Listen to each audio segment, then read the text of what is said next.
Hey, it's your boy Gpac Chirac. Please don't forget to hit that like, share, and subscribe button, good people. I really, truly would appreciate it. Okay, we got Mr. Snoop Doggy Dogg. And Suge Knight confirms that Jimmie Iovine and Snoop Doggy Dogg were allegedly scared and terrified of the rest in peace Mr. Tupac Shakur. So there's a lot of tension going over there on Bad Boy. They had all kind of moving parts going on over there. Cause Jimmie Iovine them, they couldn't handle Tupac, so they really didn't want him on the label. So took responsibility, to help Tupac out his career. And Snoop Doggy Dogg, they said he got kind of jealous because he was the main artist over there. He was the big dog on the label. But when Tupac was released from jail, he kicked the door down. So all the shine was on Pac. And the Snoop allegedly got jealous. He got up on the radio and he did that bogus interview telling he was cool with Biggie and Diddy and them. And Pac didn't like it. But enough of me talking. I'm going to let Mr. Suge Knight break the story down. 97, right? About how he didn't have beef with Big and Puff and they was his friends. He always said that when he got back on the plane with you and Pac, he had a knife and a fork underneath his blanket just in case y'all did something to him. From your point of view, can you break that situation down? Well, the truth about it is this. Number one, Snoop did not treat his people that great. Ain't the fact that you gotta look at it like this. When we went places or we was on the next level type of shit or even vacation type of shit. This call and your telephone number will be monitored and recorded. If a person worked for Death Row and didn't have a Death Row chain, they went vacationing with us. They went on a private plane with us. That's number one. Number two, if you was the artist and Snoop and Pac and those guys that feel you wasn't valuable enough to make the cut, they didn't go on vacation with us or on a private plane with us. Snoop, I had love for Snoop, so therefore I will respect his call. When we went to Belize on a private plane, Snoop could have brought gas, he could have brought any crew, he could have brought anybody on a dog pound that he wanted. Nobody's not going to say no. He chose not to bring him. And nobody brought security or runners, assistant. We go and enjoy ourselves. So at the end of the day, nobody never would tell, shit, Big Style, he was tight. And anytime Snoop wanted him to go, I would love to always have him go. If he don't be on the plane, because Snoop didn't bring him on the plane. If the dog pound wasn't there, because Snoop didn't bring him on there. At the end of the day,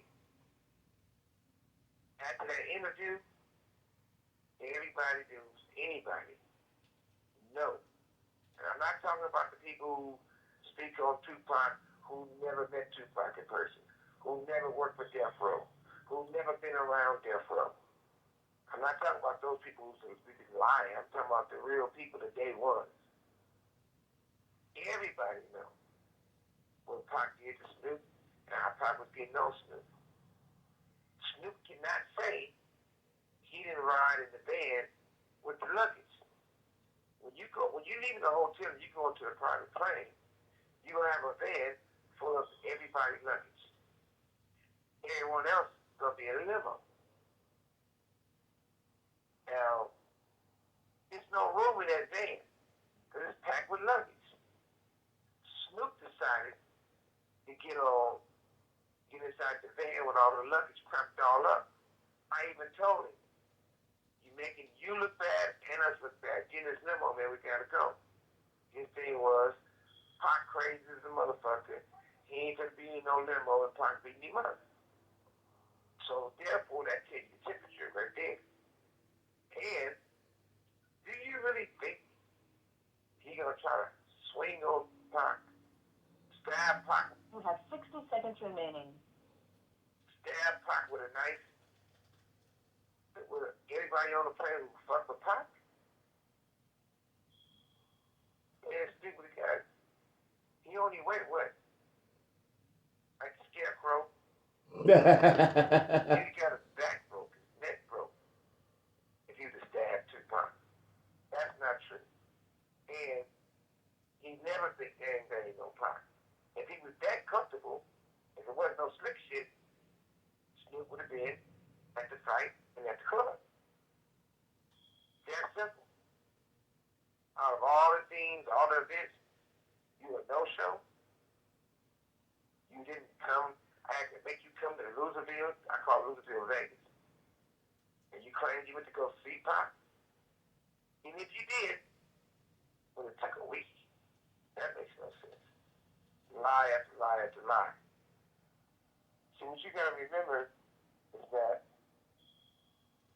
I push loyalty and love with the Death Row family, with me, the artists, everyone. So you heard Suge right there. Snoop told the story allegedly he didn't go see Pac in hospital until a week later. He would have never rolled down on Pac. Because you know Pac, he was like that. See, Pac seen a young man out there getting violated. He jumped out the car and he did that. And those guys happened to be undercover police officers. So luckily, the rest in peace, Mr. Tupac Shakur beat the case. So he said Snoop would have got, we don't promote violence on this channel, but Snoop would have got put in his place. So here's the second part on the Jimmie Iovine and Tupac tension and beef. Heard that years before Tupac signed with Death Row, you try to sign him? I mean, definitely, because you got to remember one thing.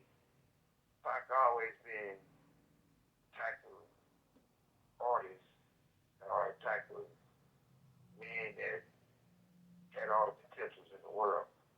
I would think he's probably one of the best artists around, He the one wrote Gin and Juice first.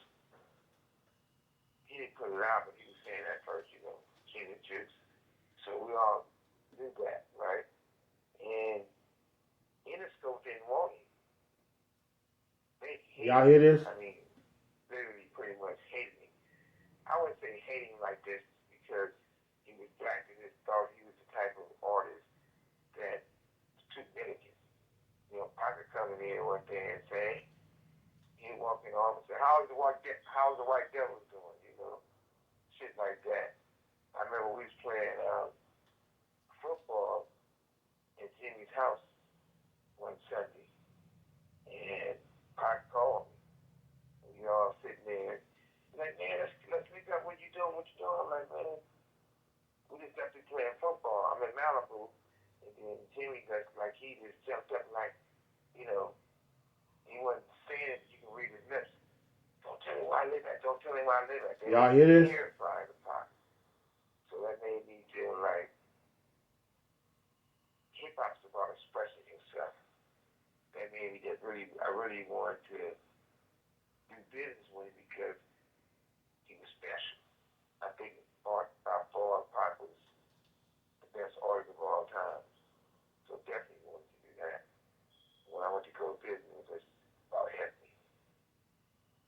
Right. So that rumor is true then, that the Gin and Juice idea came from Pac. Yeah. I mean, if anybody know Pac, they know Pac. That's the type of shit Pac be on. Pac gonna talk about what he know, what he do. Pac the first one brung blunts to Death Row, to my artists.